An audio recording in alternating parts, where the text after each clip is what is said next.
Islamist radicals poured across the Syrian border last week, of course, quickly taking over Iraqi territory. So far, they claim to have killed 1,700 Iraqi prisoners.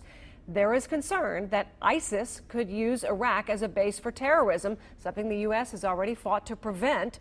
President Obama says troops are not going back to Iraq, but that airstrikes are possible. Some say more needs to be done. The economic chaos to the world is going to be far greater than the money we spent in saving Iraq. This is another 9/11 in the making.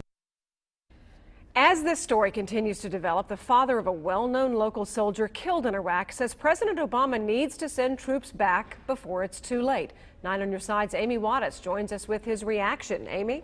Well, Julie, tonight I sat down with Keith Maupin to get his take on the situation in Iraq. He says the United States needs to finish what it started.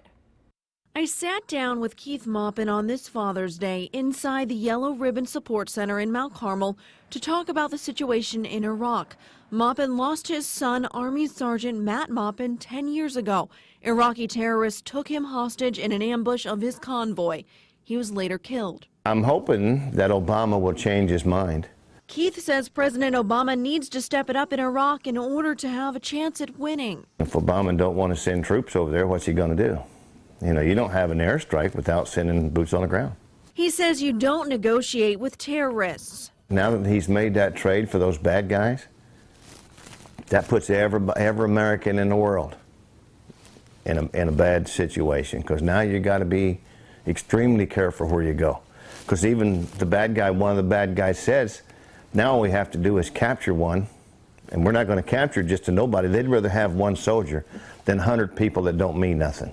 While this situation brings back bad memories for Keith, he says it's something the U.S. has to deal with. I'm sorry that, you don't send your kids to war and expect them all to come back, because then more people die.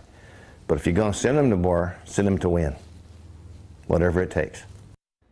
Now, President Obama is considering airstrikes, but is not sure if he will send troops on the ground just yet. Now, yesterday, an aircraft carrier was sent to the Persian Gulf as a precaution. Julie? We'll watch it, Amy.